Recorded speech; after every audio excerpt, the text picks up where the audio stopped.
बिंदास मुस्कुराओ क्या गम है। अरे बिंदास मुस्कुराओ क्या गम है, और जिंदगी में टेंशन किसको कम है। और अच्छा या बुरा तो केवल भरम है, और जिंदगी का इनाम कभी खुशी कभी गम है। जिंदगी का इनाम कभी खुशी कभी गम है। तो हेलो एवरीवन, हेलो दोस्तों, देश के समस्त छात्र छात्राओं को नमस्कार, मेरा प्यार बड़ा प्रणाम। मैं दीपक आप सभी का डीप लर्निंग पॉइंट के इस ऑफिशियल यूट्यूब चैनल पर तहे दिल से वेलकम कर रहा हूं। पूरी उत्साह और उमंग के साथ आप सभी का स्वागत करता हूं, और उम्मीद करता हूं आप सब बहुत बढ़िया होंगे, खुश होंगे, मस्त होंगे एकदम। क्योंकि जिसकी मस्ती जिंदा है उसकी हस्ती जिंदा है, अदरवाइज वो इंसान इस दुनिया में जबरदस्ती जिंदा है। तो पहला रूल है जीवन का कि मस्त रहा करो। देखो, परेशानियां आती रहेंगी, परेशानियां तो लगने के बाद भी आएंगी, जब आप सिलेक्ट हो जाओगे तब भी आएंगी, लेकिन तब और तरह की परेशानियां हो जाएंगी। तो इसीलिए मैं आपसे कहता हूं कि गम मेरे साथ बड़ी दूर तक गए, और पाई ना मुझ में थकान तो वो खुद थक गए। आपको बस चलते जाना है, आपको बस चलते जाना है, ठीक है। इन परेशानियों से घबराना नहीं है। जैसे राफ्टिंग करते हो तो ऊंची ऊंची लहरें आती है ना, जो हमारी किश्ती को पलटाने का कार्य करती हैं, लेकिन उन लहरों से डरकर आप अपनी किश्ती से नीचे कूद तो नहीं जाते, पानी में नहीं कूदते ना, बजाय कि अपने आप को और मजबूत बना लेते हो, उस किश्ती में ही बहुत मजबूत बना लेते हो। तो बिल्कुल ऐसी ही कहानी है, हमारे जीवन में परिस्थितियां आती हैं, परेशानियां आती हैं हमें डिस्टर्ब करने के लिए, लेकिन आपको डिस्टर्ब नहीं होना है, उनके साथ ही चलना है। इसीलिए मैंने आपसे कहा है कि गम मेरे साथ बड़ी दूर तक गए, और पाई ना मुझ में थकान तो वो खुद थक गए। तो हेलो एवरीवन, हेलो दोस्तों, एक बार फिर से आप सभी का मैं वेलकम करता हूं, आप सभी का स्वागत करता हूं। पूरी उत्साह और उमंग के साथ आज हाजिर हूं आपके साथ फिर से एक नई वीडियो लेकर। ग्रेटर हिमालय के बारे में बातें करेंगे, महान हिमालय के बारे में बातें करेंगे। तो आपको पता है कि हमारी यूट्यूब पर सीरीज चली हुई है जिसमें हम बिल्कुल पैरेलल बातें कर रहे हैं। एक तरफ तो हम स्टैटिक जीके पढ़ रहे हैं, एक तरफ हम इंडियन ज्योग्राफी पढ़ रहे हैं। बिल्कुल पैरेलल क्लास आपके लिए आ रही है। यानी कि स्टैटिक जीके में भी लगभग लगभग आपके पास 30 से 35 वीडियो आ चुकी हैं, और इसमें ज्योग्राफी में बात करूं मैं, इंडियन ज्योग्राफी में तो 17-18 वीडियो आपके पास इसमें भी आ चुकी हैं। तो उम्मीद करता हूं वो सीरीज आप देख रहे होंगे, बिल्कुल पहली वीडियो से आप देख रहे होंगे। और भाई साहब, अगर नहीं भी देख रहे हो ना, तो एक बार उस सीरीज को देखो बिल्कुल पहली क्लास से, फिर देखना आप कैसे धीरे धीरे आपका कॉन्फिडेंस बूस्ट होता जाएगा, कैसे आप अपनी तैयारी को एनहांस करोगे, बहुत ज्यादा कॉन्फिडेंस महसूस करोगे। एक बार उस सीरीज से जुड़ के देखो, चैनल पर प्लेलिस्ट बनी हुई है, वहां पर जाओ और बिल्कुल पहली क्लास से पढ़ो, और साथ के साथ अपने बहुत अच्छे अच्छे नोट्स बनाते चलो, ठीक है। चलो, आज की कहानी में बातें करेंगे हम हिमालय की एक रेंज जिसका नाम है ग्रेटर हिमालय, उसके बारे में बातें करेंगे। इससे पहले हिमालय पर 2 वीडियो आपके पास आ चुकी हैं, जिसमें पहली वीडियो में तो मैंने आपको बताया था कि एक जो हिमालय पर्वत है, जो दुनिया का सबसे नवीन वलित पर्वत है, यंगेस्ट फोल्डिंग माउंटेन हिमालय, उसका ओरिजिन कैसे हुआ है, यानी कि फॉर्मेशन ऑफ हिमालय या हिमालय की उत्पत्ति कैसे हुई, ये मैंने बातें बताई हैं। दूसरी वीडियो में मैंने आपको बताया है कि हिमालय की एक रेंज थी जो वास्तविक हिमालय का तो भाग नहीं है, ऊपर की ओर यहां पर है। मैं देखो बनाकर दिखा देता हूं आपको। यहां पर ये 3 छोटी छोटी श्रृंखलाएं थी, और इन्हीं को क्या कहा गया था, इन्हीं को कहा गया था ट्रांस हिमालय, जो हिमालय से भी पार है। ट्रांस हिमालय या पार हिमालय इसको कहा गया था। उसके बारे में बातें मैंने एक और वीडियो डाली थी, उसमें की थी। आज बातें करेंगे हम इस ट्रांस हिमालय से नीचे एक रेंज और आई, जिसको कहा गया है ग्रेटर हिमालय, जिसको कहा गया है महान हिमालय, या इसी को कहा गया है सर्वोच्च हिमालय। तो मैं ये रेंज एक बार आपको बनाकर दिखा देता हूं। ये लो, ये है ऑरेंज, ये सिक्किम से भी आएगी, ठीक है। ये वाली रेंज यहां से शुरू होती है और यहां पर ये खत्म हो जाती है, ठीक है। ये वाली रेंज, इसका नाम क्या है, इसका नाम है ग्रेटर हिमालय। यहां लिख देता हूं मैं ग्रेटर हिमालय, GH लिख देता हूं, ग्रेटर हिमालय। उसके बाद इस ग्रेटर हिमालय के बाद यहां पर एक रेंज और आएगी, ये वाली, इसका नाम है क्या, इसका नाम है मिडिल हिमालय। ये 5 रेंज के रूप में फैली है, ये कंटिन्यूस नहीं है, 5 रेंज के रूप में फैली है। और इससे भी नीचे और एक रेंज आएगी यहां पर, जिसका नाम होगा शिवालिक हिमालय। ये जो रेंज आएगी इसका नाम होगा शिवालिक हिमालय। तो आज बातें करेंगे हम किसके बारे में, हम ग्रेटर हिमालय के बारे में बातें करेंगे, यानी कि जो मैंने ये ब्लू से दर्शाया है, आज हम इसके बारे में बातें करेंगे, इसके बारे में। तो सबसे पहले तो बात आई, ये जो ग्रेटर हिमालय है, इसको ग्रेटर हिमालय क्यों कहा गया है, इसको महान हिमालय क्यों कहा गया है, इसको सर्वोच्च हिमालय क्यों कहा गया है, या इसको हिमाद्री हिमालय क्यों कहा गया है, या इसको आंतरिक हिमालय क्यों कहा गया है, ये सारी बातें जानेंगे। तो देखो ये हिमालय की जो वास्तविक हिमालय है उसकी है ना ये 3 रेंज है, उसकी ये 3 रेंज है, ये ग्रेटर हिमालय, ये आपका मिडल हिमालय और ये था आपका शिवालिक हिमालय। ये वास्तविक हिमालय यही है आपका, 3 जो रेंज है, ग्रेटर है, मिडल है, शिवालिक है। तो जो ग्रेटर है वो इन सब में ऊंचा है, वो इन सब में ऊंचा है, सबसे अधिक ऊंचाई है इसकी, इसीलिए इसको क्या कहा गया है, ग्रेटर हिमालय, या इसको कहा गया है महान हिमालय। और महान कोई बोलते हैं सर्वोच्च हिमालय, और सर्वोच्च कोई बोलते वृद्ध हिमालय, वृद्ध हिमालय भी इसी को बोला गया है। तो इतनी सी बातें तो याद रखेंगे। बातें आई सर इसको हिमाद्री हिमालय क्यों कहा गया है, हिमाद्री हिमालय इसको इसलिए कहा गया है क्योंकि इन तीनों रेंजों में सबसे ऊंचा है, इन तीनों रेंजेस में सबसे ऊंचा है, इस पर इतना ऊंचा है कि इस पर पूरे साल बर्फ पड़ती रहती है। और मैं आपको बता दूं हिम रेखा की जो औसत ऊंचाई है वो 4400 मीटर है, वो 4400 मीटर है, यानी कि 4400 मीटर के आसपास बर्फ पड़नी शुरू हो जाती है। बर्फ कहां पर पड़ेगी, बर्फ पड़ती है 0 डिग्री सेल्सियस पर ही तो जमती है बर्फ है। तो 4400 मीटर के आसपास टेम्परेचर ये होता है। और ये तो इसकी तो औसत ऊंचाई कितनी है, इसकी तो औसत ऊंचाई 6100 मीटर है आपकी ग्रेटर हिमालय की। तो पूरे साल बर्फ से ढका रहता है, इसीलिए इसका नाम है हिमाद्री हिमालय। बातें आई सर इसको आंतरिक हिमालय क्यों कहा गया है, सुन लो बातें, आंतरिक हिमालय इसलिए कहा गया है, देखो ये आपकी मैं उस रेंज को यहां बना के दिखा देता हूं, ये आपका ग्रेटर हिमालय हो गया, ये आपका मिडल हिमालय हो गया, और ये आपका शिवालिक हिमालय हो गया। अब आप एज्यूम कर लो ये क्या है, ये सर्कल है, ये क्या है, सर्कल है, वर्त है, और यहां पर इस वर्त का ये केंद्र है, और आप एज्यूम कर लो ये ऐसे सर्कल है। तो आप जब इस केंद्र की तरफ से देखोगे तो ये अंदर वाला सर्कल है ना, ये अंदर वाला व्रत है ना, तो इसीलिए इसका नाम कैसा है, आंतरिक हिमालय है, आंतरिक हिमालय, क्योंकि इसका आकार भारत की ओर कैसा है, नीचे की तरफ कन्वेक्सियल आकार है, और चाइना की ओर कैसा है, कन्वोकल आकार है। तो ये आंतरिक हिमालय, इसीलिए शिवालिक को क्या कहा गया है, शिवालिक को कहा गया है जनाब बाह्य हिमालय, आउटर हिमालय बोला गया है, और ये इन दोनों के बीच में है, इसीलिए इसको मिडल हिमालय कहा गया है। तो इतनी सी बातें उम्मीद करता हूं आपको समझ में आई होंगी कि इसके ये नाम क्यों पड़े हैं। अब बातें करते हैं कि ग्रेटर हिमालय की क्या कहानी है, क्या इसकी विशेषताएं हैं, तो ये सारी बातें करेंगे। उम्मीद करता हूं आप ये सारी चीजें साथ के साथ है ना लिख रहे होंगे, ऐसी उम्मीद करता हूं मैं आपसे, मेरी उम्मीद को बनाए रखा करो, और साथ के साथ है ना मेरे को कमेंट करके बताया करो कि आपको क्लास समझ में आ रही है, नहीं समझ में आ रही है, क्या कुछ चल रहा है, जरूर बताया करो मेरे को कमेंट करके, ठीक है। आपके जो कमेंट है मेरे लिए एज ए मोटिवेशन कार्य करते हैं। अगर किसी अलग भी टॉपिक पे वीडियो चाहिए तो जरूर बताया करो वो भी, ठीक है, जीएस में किसी भी टॉपिक पे। चलो अब बातें करते हैं ग्रेटर हिमालय के बारे में। सबसे पहले मैं बातें करता हूं कि ये ग्रेटर हिमालय की क्या कहानी है। देखो यहां पर ही लिख देता हूं मैं ये बात, तो इसको छोड़ दो, अभी हाल फिलहाल में ट्रांस हिमालय को भूल जाओ, यानी कि ट्रांस हिमालय को छोड़ दो, हम पढ़ चुके हैं। अब हम ग्रेटर के बारे में पढ़ेंगे। तो जो आपका ग्रेटर है ये वास्तविक हिमालय यही है, आपका जो ओरिजिनल हिमालय यही है। तो इन तीनों रेंज में, ग्रेटर में, मिडल में और शिवालिक में, ये ग्रेटर क्या है, सबसे उत्तरी पर्वत श्रृंखला है, सबसे उत्तरी पर्वत श्रृंखला है, और सबसे ऊंची पर्वत श्रृंखला है, सबसे ऊंची पर्वत श्रृंखला है। ये बात आप कह सकते हो, सबसे नॉर्थ में सबसे ऊंची भी है और सबसे ऊपरी भी है, सबसे ऊपरी भी है, और आप इसी में लिख सकते हो कि ये सबसे पुरानी भी है, सबसे पुरानी भी है, सबसे पुरानी पर्वत श्रृंखला भी यही है। यानी कि इन तीनों रेंज में सबसे उत्तर में है, सबसे ऊंची भी है, सबसे ऊपरी भी है, और सबसे पुरानी भी है। बिल्कुल इसी का विपरीत आ जाएगा शिवालिक हिमालय में, क्या सबसे दक्षिणी भी है, सबसे नीची भी है, सबसे निचली भी है, और सबसे नई भी है। ये शिवालिक में आ जाएगा जब शिवालिक पढ़ेंगे तो। चलो अब बातें करते हैं इसकी जो लंबाई है, और जो इसकी ऊंचाई है, और जो इसकी चौड़ाई है औसत, उसके बारे में बातें करते हैं। सबसे पहले तो बातें करते हैं इसकी औसत लंबाई के बारे में बातें कर लेते हैं। इसकी औसत लंबाई है 2400 किलोमीटर, 2400 किलोमीटर।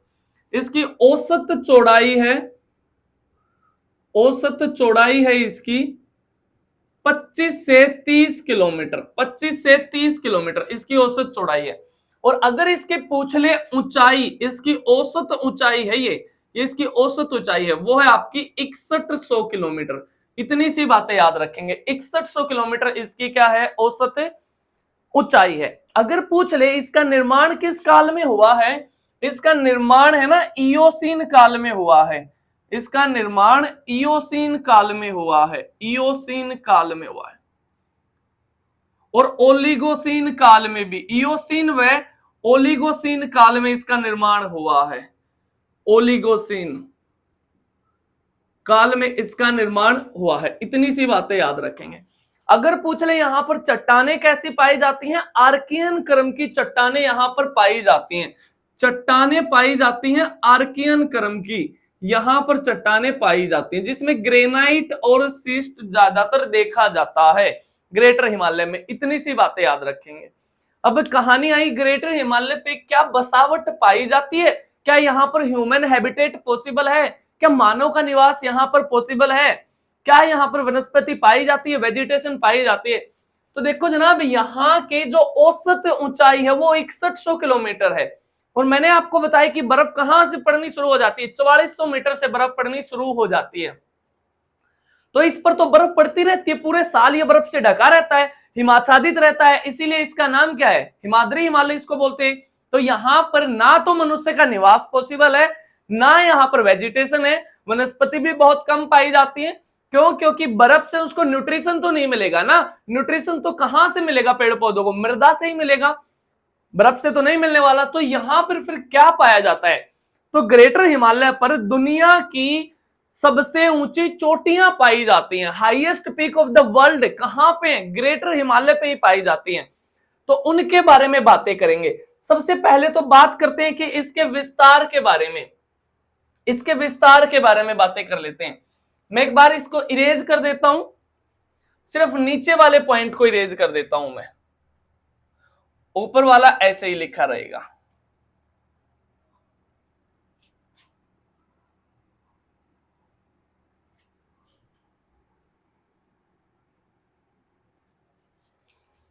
चलो अब इसके विस्तार के बारे में बातें कर लेते हैं। अब मैं इसको इरेज कर देता हूं, इन दोनों को, और सिर्फ इसी को रखता हूं ब्लू को, और मैं इस चीज को अब यहां पे दर्शा रहा हूं थोड़ा सा जूम आउट करके, ताकि आप बहुत अच्छे से समझ पाओ। मान लो यहां से है ये आपका, और यहां से लेकर यहां तक इसका विस्तार फैला है, ठीक है। और इसका विस्तार कहां से कहां तक फैला है, यहां है ना जम्मू कश्मीर में, यहां जम्मू कश्मीर में एक पर्वत है जिसका नाम है नंगा पर्वत, जिसका नाम क्या है, नंगा पर्वत। तो नंगा पर्वत से लेकर यहां तिब्बत में एक पर्वत है नामचा बारवा, नामचा बारवा, यहां तक इसका विस्तार फैला है। ये यही वाली कहानी है जो यहां पर मैंने ब्लू से दर्शाई। ये लो, इसको मैं थोड़ा सा अब रेड बना दे रहा हूं ताकि आप कंफ्यूज ना हो, ठीक है। ये लो, ये वाली चीज अब मैंने यहां दर्शाई है। तो नंगा पर्वत से लेकर तिब्बत में नामचा बरवा तक इसका विस्तार फैला है, तिब्बत में नामचा बरवा तक इसका विस्तार फैला है। कितने किलोमीटर में, 2400 किलोमीटर के दायरे में इसका विस्तार फैला है। यही हिमालय की वास्तविक श्रृंखला है, सबसे ऊंची है, सबसे ऊपरी है, सबसे उत्तरी है और सबसे पुरानी है। और निर्माण मैंने बताया है, औसत ऊंचाई, लंबाई, चौड़ाई, ये सारी बातें बताइए, चट्टानें कैसी पाई जाती हैं। उसके बाद अगर आपसे पूछ ले, ये तो चोटियों पे हो गया इसका विस्तार, यहां पे ना एक नदी बहती है यहां पर, और इस नदी का नाम है ब्रह्मपुत्र, ब्रह्मपुत्र नहीं, ब्रह्मपुत्र उधर आएगी। इस नदी का नाम है सिंधु। तो सिंधु नदी यहां पर है ना एक दक्षिण की ओर मोड़ खाती है, ये सिंधु नदी। तो सिंधु नदी के मोड़ से लेकर यहां पर भी एक नदी मोड़ खाती है, और इस नदी का नाम है ब्रह्मपुत्र। तो सिंधु नदी के मोड़ से लेकर ब्रह्मपुत्र नदी के मोड़ तक इसका विस्तार फैला है। पश्चिम में सिंधु नदी के मोड़ से लेकर पूर्व में ब्रह्मपुत्र नदी के मोड़ तक इसका विस्तार फैला है। यानी कि यहां से ऐसे आती है आपकी सिंधु और यहां से आती है आपकी ब्रह्मपुत्र, तो इनके बीच में इसका विस्तार है। या चोटियों का आधार बना के अगर आपसे पूछे तो नंगा पर्वत से लेकर और नामचा बरवा तक इसका विस्तार फैला है। नंगा पर्वत की ऊंचाई आपसे पूछ ले 8126 मीटर इसकी ऊंचाई है, 8126 मीटर। और नामचा बरवा की पूछ ले 7782 मीटर इसकी ऊंचाई है। ये बातें आप याद रखोगे। क्लियर है कहानी। उसके बाद आगे की क्या कहानी है, आगे की कहानी कुछ ऐसी है। एक बार मैं थोड़ी सी इंक भी डाल लेता हूं एक मार्कर में और फिर चलते हैं आगे। तब तक के लिए आप नोट कर लो, ठीक है। फिर आगे की जो चोटियां आएंगी उनके बारे में बातें करते हैं। जो विश्व की सबसे ऊंची चोटी है कौन सी है, माउंट एवरेस्ट, उसके बारे में बातें करेंगे। वो ग्रेटर हिमालय पर ही सिचुएटेड है, ग्रेटर हिमालय पर ही सिचुएटेड है आपकी। आ जाओ अब इधर। अब देखो, तो ये हो गई नामचा बरवा। उसके बाद यहां पर हमारा एक राज्य आएगा, यहां पर हमारा एक राज्य आएगा। इस राज्य का नाम क्या है, इस राज्य का नाम है सिक्किम। सिक्किम राज्य, जो 1975 में भारत का पूर्ण राज्य का दर्जा इसको मिला था, 1975 में। अब सिक्किम के अंदर एक चोटी है जो इसी हिमालय पर पड़ती है, इसी हिमालय पर पड़ती है। इस चोटी का नाम क्या है, कंचनजंगा। कंचनजंगा इस चोटी का नाम है। अब कंचनजंगा से आपने क्या बातें याद रखनी है, कंचनजंगा सिक्किम में पड़ती है, किस हिमालय पे, ग्रेटर हिमालय पे है। अब इसकी ऊंचाई अगर आपसे पूछ ले, सबसे पहले तो इसकी ऊंचाई आपसे पूछेगा तो 8586 मीटर इसकी ऊंचाई है। बहुत सारी किताबों में 85-90 भी दी मिलेगी, तो 85-86 को 85-90 को आपने इसको कट करके दूसरी नहीं लिखनी है। जो आसपास की है वो कभी नहीं आती एग्जाम में, बहुत ज्यादा डिफरेंस आता है, तो 85-86 या 85-90 भी आप लिख सकते हो। बात आई इस कंचनजंगा को क्या कहा गया है, इस कंचनजंगा को सिक्किम की रक्षा देवी भी कहा गया है, सिक्किम की रक्षा देवी भी कहा गया है, सिक्किम की रक्षा देवी बोलते हैं। और ये कंचनजंगा क्या है, इस कंचनजंगा के बारे में यहां पे लिखता हूं अगला पॉइंट, ये भारत में स्थित सबसे ऊंची चोटी है। भारत की, मैं यहां लिखता हूं, भारत में स्थित सबसे ऊंची चोटी है। भारत में स्थित सबसे ऊंची चोटी है। अब आप कहोगे सर ये कैसे कंफ्यूज कर रहे हो, भारत की सबसे ऊंची चोटी आपसे पूछ ले तो K2 है, या गॉडविन ऑस्टिन। वो कहां पे पड़ती है, वो काराकोरम रेंज पर पड़ती है, यहां पे पड़ती है वो। लेकिन वो क्या है, वो पीओके में पड़ती है भाई साहब, पाक अधिकृत कश्मीर में पड़ती है। वो ऑफिशियली भारत की नहीं मानी जाती। लेकिन अगर आपसे पूछ ले भारत में स्थित सबसे ऊंची चोटी, तो आपकी कंचनजंगा है, तो आपकी क्या है, कंचनजंगा है। और कंचनजंगा से और बातें आप क्या याद रखेंगे, यहां पे लिखता हूं मैं इससे और कहानी कंचनजंगा से संबंधित। कंचनजंगा के सम्मान में यहां पर एक नृत्य किया जाता है, यहां पर एक नृत्य किया जाता है जिसका नाम क्या है, चूफाट नृत्य। चूफाट नृत्य किया जाता है इसके सम्मान में, इसकी पूजा की जाती है यहां पे। और उसके बाद फिर लिखेंगे ये जो नृत्य किया जाता है ना, ये एक सिक्किम में जनजाति रहती है, उस जनजाति के द्वारा किया जाता है। वो जनजाति है लेपचा जनजाति, लेपचा जनजाति के द्वारा यह नृत्य किया जाता है। ये सारे ही प्रश्न आपसे पूछे गए हैं प्रीवियस ईयर पेपर में। तो कंचनजंगा भारत में स्थित सबसे ऊंची चोटी है, भारत में स्थित। और भारत की सबसे ऊंची पूछ ले तो पीओके में है आपकी K2। अब कंचनजंगा से और भी मैं बातें बताऊं, कंचनजंगा जो है भारत की एकमात्र मिक्स्ड साइट है, एकमात्र मिक्स्ड साइट है। किसकी साइट है ये मिक्स्ड, यूनेस्को की मिक्स्ड साइट है कंचनजंगा। यानी कि ये कल्चरल साइट भी है और ये नेचुरल साइट भी है। जब यूनेस्को आपको पढ़ाऊंगा तब इसके बारे में बताऊंगा क्या होती है ये साइट, क्या यूनेस्को का महत्व है, कैसे क्या कहानी है यूनेस्को के बारे में। और जो कंचनजंगा है वो आपका जो नेशनल पार्क है ना, ये है कंचनजंगा के नाम से नेशनल पार्क है, राष्ट्रीय उद्यान है, और वही यूनेस्को की मिक्स्ड साइट है। और कंचनजंगा बायोस्फीयर रिजर्व भी है, जैव मंडल आरक्षित क्षेत्र भी है कंचनजंगा। तो ये बातें तो याद रखेंगे आप सिक्किम राज्य की कहानी। उसके बाद फिर आगे की कहानी कुछ ऐसी है, यहां पर अब सिक्किम से इधर, ये देखो सिक्किम से इधर यहां पर ये कौन सा देश आएगा, ये नेपाल आएगा। कौन सा देश आएगा, नेपाल। तो नेपाल में यहां पर चोटियां आएंगी, यहां पर इनके नाम में लिख देता हूं, इसका नाम है मकालू, मकालू। आगे वाली का नाम है छोयू, छोयू। फिर है गौरी शंकर, गौरी शंकर, मकालू, छोयू, गौरी शंकर। और फिर है उसके बाद माउंट एवरेस्ट, माउंट एवरेस्ट। फिर है मनसालू, मनसालू। और फिर है अन्नपूर्णा, अन्नपूर्णा। और फिर है आपकी धौलागिरी, धौलागिरी। और फिर एक और लिखना चाहो आप लिख सकते हो, लहोतसे, लहोतसे। ये चोटियां, ये सारी चोटियां जो मैंने ब्लैक मार्कर से लिखी हैं, ये कहां पर पड़ती हैं? ये नेपाल देश में पड़ती हैं, नेपाल में पड़ती हैं। मकालू है, छोयू है, गौरी शंकर है, माउंट एवरेस्ट है, मनसालू है, अन्नपूर्णा है, धौलागिरी है और लाहौल है। एक्चुअल में क्या कहानी है, ये वे सारी चोटियां हैं जिनकी ऊंचाई 7500 मीटर से ऊंची है। देखो पूरी दुनिया में है ना 14 चोटियां ऐसी हैं जिनको 8000ers बोला गया है। 8000ers वे चोटियां हैं जिनकी ऊंचाई 8000 मीटर से ऊंची है। और उन 14 में से 10 चोटियां तो हमारे हिमालय पे ही स्थित है, हमारे हिमालय पर ही स्थित है। तो ये मोस्टली जो चोटी है, काफी चोटी, इनकी ऊंचाई 8000 से ऊपर है। बहुत सारी चोटियां की, जैसे आपकी कंचनजंगा है, जैसे आपका नंगा पर्वत है, जैसे आपका माउंट एवरेस्ट है, जैसे आपकी कंचनजंगा है, आपकी K2 है, गैसरब्रूम है, वहीं पे काराकोरम रेंज पे पड़ती है। ऐसी चोटियां जिनकी ऊंचाई 8000 मीटर से ऊंची है। तो ये सारी कहानी तो किसकी है? ये नेपाल की कहानी है।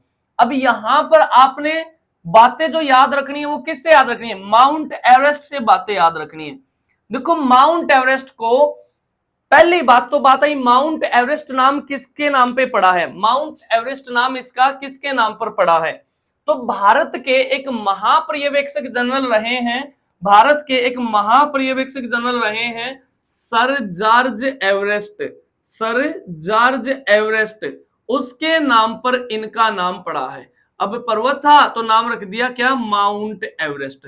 तो सर जॉर्ज एवरेस्ट के नाम पर इनका नाम रखा गया है। ठीक है, ब्रिटिशर्स थे ये, अंग्रेज थे। अब बातें आई इसके संबंधित और कहानी आप लिखेंगे। आप इसको नेपाल में, नेपाल में किस नाम से जाना जाता है और चीन में इसको किस नाम से जाना जाता है? नेपाल में इसको सागर माथा के नाम से जाना जाता है, सागर माथा के नाम से जाना जाता है। और चाइना में इसको चोमोलुंगमा के नाम से जाना जाता है, चोमोलुंगमा के नाम से। और चोमोलुंगमा का मतलब है पर्वतों की रानी, पर्वतों की रानी कहा जाता है इसको। और ये क्या है, इससे संबंधित आप यहां पर लिखेंगे, यहां पर यह विश्व की सबसे ऊंची चोटी है, विश्व की सबसे ऊंची चोटी यही तो है, विश्व की सबसे ऊंची चोटी है, विश्व की सबसे ऊंची चोटी है। अगर आपसे पूछ ले इसकी जो ऊंचाई है वो कितनी है, इसकी ऊंचाई कितनी है, यहां लिखता हूं ग्रीन से, इसकी माउंट एवरेस्ट की 8848 मीटर, 8848 मीटर इसकी क्या है? ऊंचाई है। हालांकि नई किताबों में दी गई है 8850 भी मिलेगी आपको, क्योंकि ये प्लेटें आज भी टकरा रही है। ऐसा माना जाता है हर साल हिमालय की ऊंचाई बढ़ रही है, लगभग 1 से 2 सेंटीमीटर ऊंचाई वार्षिक बढ़ती है हिमालय की, क्योंकि हमारी प्लेट आज भी उधर टकराती जा रही है अंगारा लैंड से। ठीक है, या आप कह सकते हो किससे? यूरेशियन प्लेट से, जो यूरोप और एशिया की प्लेट है। ये बातें मैंने आपको पहली क्लास में बताई थी। आगे की क्या कहानी है आप इससे याद रखेंगे। और ये इतनी ऊंची है, इतनी ऊंची है कि इसको कहा गया है आकाश की देवी, आकाश की देवी, या इसको ब्रह्मांड की देवी कहा गया है, ब्रह्मांड की देवी भी कहा गया है। किसको? माउंट एवरेस्ट को। ठीक है, माउंट एवरेस्ट को। नेपाल में क्या नाम है? सागर माथा है। चाइना में क्या है? चोमोलुंगमा। मतलब क्या है? पर्वतों की रानी। इसको आकाश की देवी कहा गया है, इसको ब्रह्मांड की देवी कहा गया है। दुनिया की सबसे ऊंची चोटी है, किस हिमालय पे पड़ती है? ग्रेटर हिमालय पे पड़ती है। अब बातें आई यहां पर ही लिखेंगे आप, कि यहां पर लिखेंगे कि इसको सबसे पहले फतेह किसने किया था? सबसे पहले फतेह किसने किया था? तो इसको सबसे पहले फतेह किया था, सबसे पहले फतेह किया था किसने? दो व्यक्ति थे, दोनों ने ही फतेह किया था इसको 1953 में। 1953 में एक थे न्यूजीलैंड के sir Edmund Hillary, Edmund Hillary, Edmund Hillary New Zealand के थे, NZ में लिख देता हूं। और एक थे तेंजिंग नोर्गे, तेंजिंग नोर्गे, ये क्या थे? नेपाल के शेरपा थे, ये नेपाल के शेरपा थे तेंजिंग नोर्गे। इन्होंने 1953 में इसको फतेह किया था। और मैं और आपसे एक बातें बताऊं, देखो एडमंड हिलेरी का नाम वैसे सबसे पहले आता, दोनों ने ही 1953 में किया है, लेकिन पहले पे नाम एडमंड हिलेरी का आता है।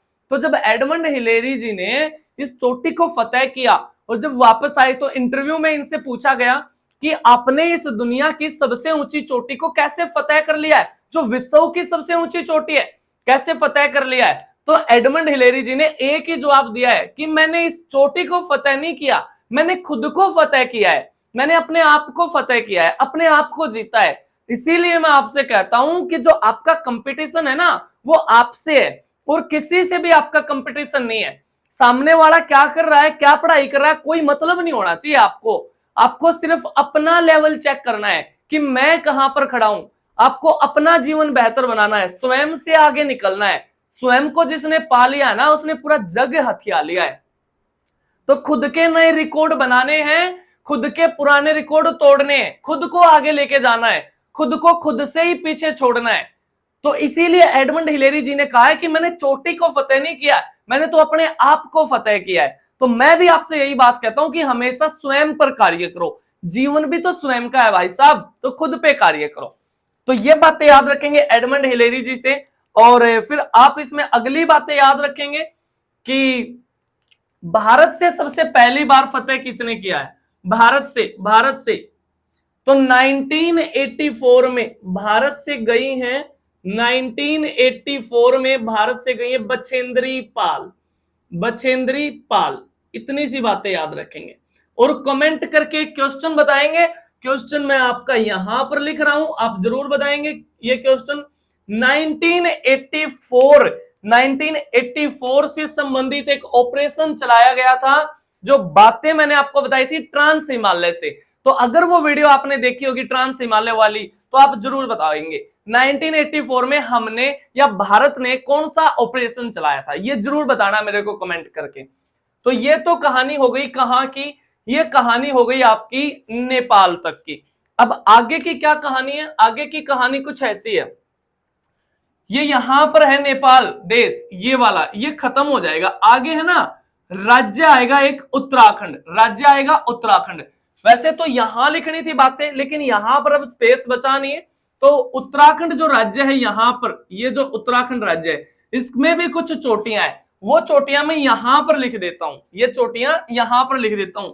इनके क्या क्या नाम है? एक चोटी ये है,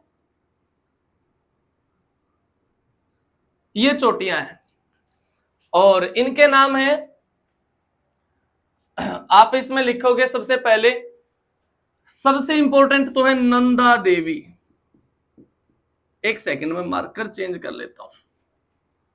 तो सबसे पहले आप इसमें लिखेंगे नंदा देवी,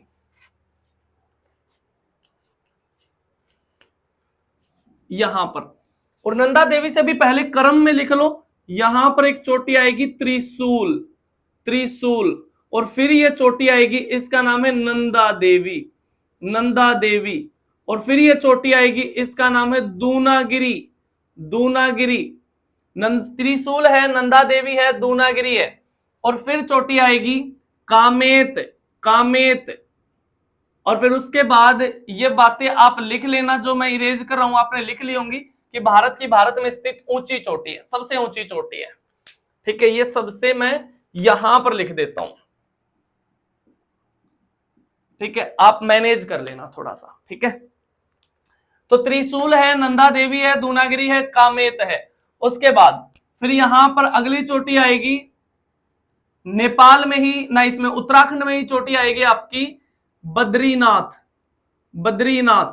और फिर चोटी आएगी आपकी लास्ट में बंदरपूंछ, बंदरपूंछ चोटी आएगी। ये सारी कहानी किसमें है?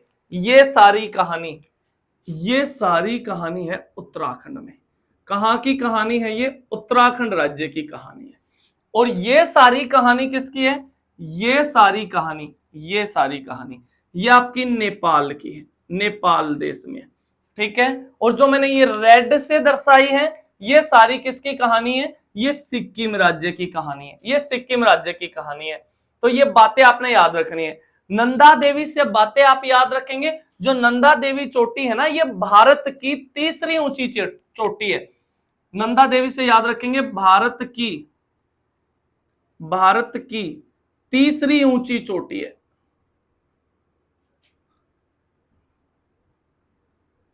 भारत की तीसरी ऊंची चोटी है नंदा देवी। और नंदा देवी की ऊंचाई अगर आपसे पूछ ले, यहां पर आएगी। वैसे नंदा देवी की ऊंचाई अगर आपसे पूछ ले, यहां पे ही लिख देता हूं मैं ऊंचाई, लगभग 7817 मीटर इसकी ऊंचाई पड़ेगी। और नंदा देवी क्या है? नंदा देवी तो राष्ट्रीय उद्यान भी है, राष्ट्रीय उद्यान यानी कि ये नेशनल पार्क भी है। और नंदा देवी क्या है? नंदा देवी तो बायोस्फीयर रिजर्व भी है, जैव मंडल आरक्षित क्षेत्र है। और जो नंदा देवी नेशनल पार्क है, ये नंदा देवी नेशनल पार्क है, ये तो भाई साहब किस में भी शामिल है? ये तो यूनेस्को में भी शामिल है। ये तो यूनेस्को की भी कैसी साइट है? ये आपकी नेचुरल साइट है। क्लियर है बातें? तो कंचनजंगा नेशनल पार्क भी यूनेस्को में साइट है, लेकिन ये कैसी साइट है? ये मिक्स्ड साइट है। ये कैसी साइट है? ये मिक्स्ड साइट है। और आपकी जो नंदा देवी नेशनल पार्क है, ये नेचुरल साइट है। जब यूनेस्को पढ़ाऊंगा तब इसके बारे में बताऊंगा। तो ये था आपका क्या? ग्रेटर हिमालय। अच्छा, ग्रेटर हिमालय जो है वो आपका ट्रांस हिमालय से किसके द्वारा अलग किया गया है? मैंने पिछली क्लास में भी बताई थी बातें। यहां पर ये है ना आपका, ये जो ग्रीन से दर्शाया, ये ट्रांस हिमालय। तो बीच में यहां पर एक जोन पड़ेगा, यहां पर ये एक जोन पड़ेगा। इस जोन का नाम मैंने कल पिछली क्लास में आपको बताया था। इस जोन का नाम, इसका नाम था Indo Tsangpo suture zone, ITSZ। Tsangpo बोलते हैं ब्रह्मपुत्र को, और इंडो बोलते हैं इंडस को। तो इंडो सांगपो सचर जोन या हिंज लाइन या सचर जोन के द्वारा ग्रेटर हिमालय को ट्रांस हिमालय से अलग किया गया है। तो ये थी कहानी सारी जनाब किसकी? ग्रेटर हिमालय के बारे में। ये सारी बातें मैंने आपको बताई हैं। सबसे पहले आपको क्या याद रखने आए, एक बार मैं इसको रिवाइज करवा देता हूं, लास्ट में जल्दी जल्दी इसको रिवाइज करवा लेता हूं 2 मिनट में। क्या कुछ कहानी है, सुनेंगे बातें। देखो, ग्रेटर हिमालय ये वाली रेंज है, इससे नीचे क्या था? मिडल हिमालय, इससे नीचे था शिवालिक हिमालय। तो ग्रेटर हिमालय वास्तविक हिमालय की सबसे ऊंची पर्वत श्रृंखला है, सबसे ऊपरी पर्वत श्रृंखला है, सबसे उत्तरी पर्वत श्रृंखला है और सबसे पुरानी पर्वत श्रृंखला है। और ग्रेटर हिमालय का निर्माण इयोसीन और ओलिगोसीन काल में इसका निर्माण हुआ है। आर्कियन क्रम की चट्टानें इसमें पाई जाती है, ग्रेनाइट और शिस्ट इसमें पाया जाता है। औसत लंबाई की मैं बात करूं तो इसकी 2400 किलोमीटर, 2400 से 2500 किलोमीटर भी आप कह सकते हो इसकी औसत लंबाई है। औसत ऊंचाई इसकी 6100 मीटर है, 6100 किलोमीटर है। 6100 किलोमीटर नहीं, 6100 मीटर। यहां मीटर आएगा, ठीक है, यहां पर मीटर आएगा। ये बातें याद रखेंगे आप, ठीक है। देखो, जैसे जैसे रिवाइज करते हैं तो कुछ ना कुछ चीजें ध्यान आ ही जाती हैं, इसीलिए मैं आपसे कहता हूं बार बार रिवाइज किया करो। बिल्कुल ऐसी कहानी है जैसे दीवार पर एक बार सफेदी करने से उतनी सफाई नहीं आती, दूसरी बार करोगे ज्यादा सफाई आएगी, तीसरी बार करोगे और ज्यादा सफाई आएगी। तो बार बार रिवाइज करते चलो, चीजों को अभ्यास करते चलो बस, ठीक है। बहुत जल्दी याद होंगी आपको चीजें। तो फिर इसमें आपसे पूछेगा कि उच्च, सबसे उत्तरी है, ऊंची है, ऊपरी है, पुरानी है, औसत लंबाई बताइए, औसत चौड़ाई बताइए, ऊंचाई बताइए। इसका विस्तार सिंधु नदी के मोड़ से लेकर ब्रह्मपुत्र नदी के मोड़ तक इसका विस्तार है। या चोटियों के आधार पर पूछ ले तो कश्मीर में नंगा पर्वत से लेकर तिब्बत में नामचा बरवा पर्वत तक इस माउंटेन रेंज का विस्तार फैला है। ऊंचाई मैंने दोनों की लिखी है, इसकी 8126 मीटर है, इसकी 7782 मीटर है।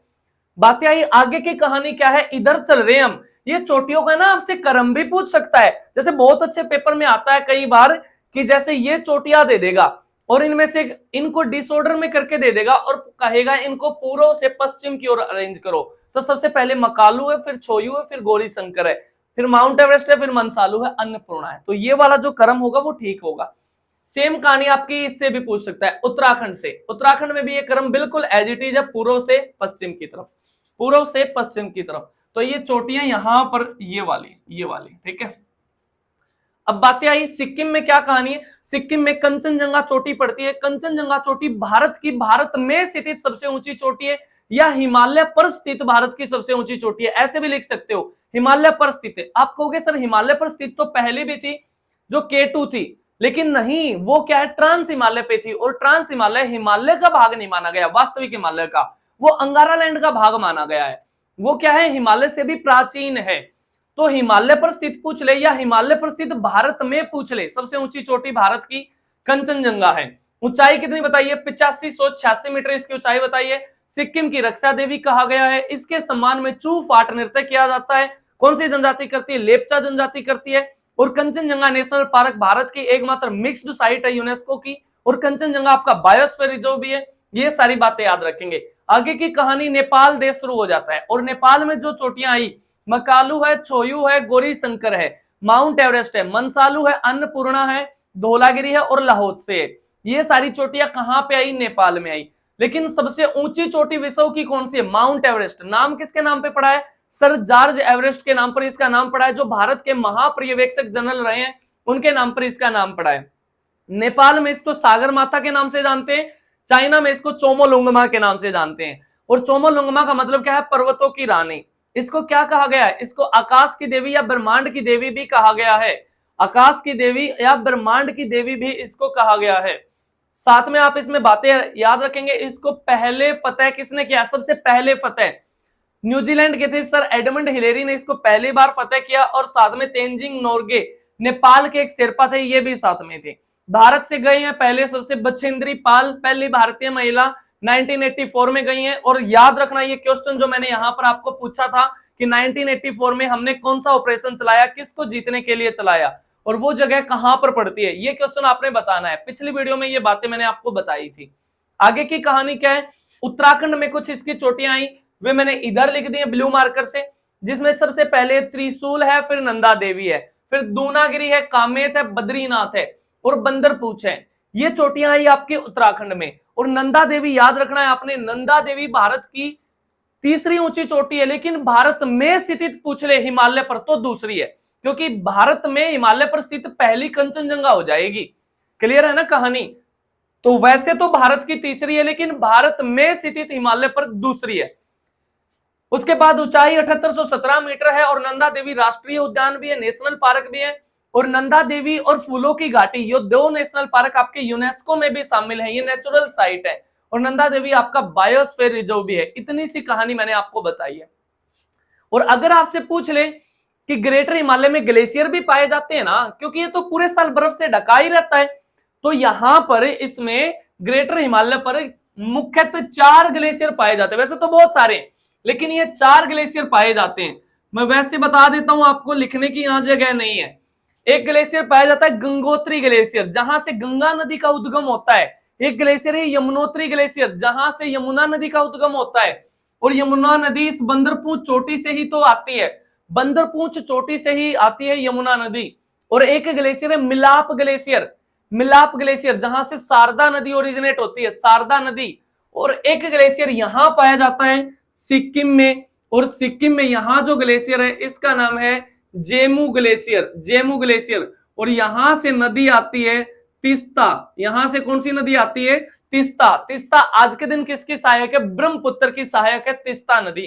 तो ये बातें याद रखनी आपने। ये कहानी थी सारी ग्रेटर हिमालय की। तो उम्मीद करता हूं यह क्लास आपको समझ में आई होगी।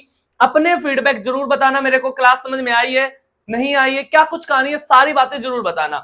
तो मिलता हूं फिर आपसे अगले वीडियो में। तब तक के लिए खुश रहो, मस्त रहो, स्वस्थ रहो, अपना ख्याल रखो और अपने घर वालों का ख्याल रखो। और खूब मेहनत किया करो, खूब पढ़ाई किया करो। ये जो जवानी बनी है ये आपको संघर्ष करने के लिए ही बनी है।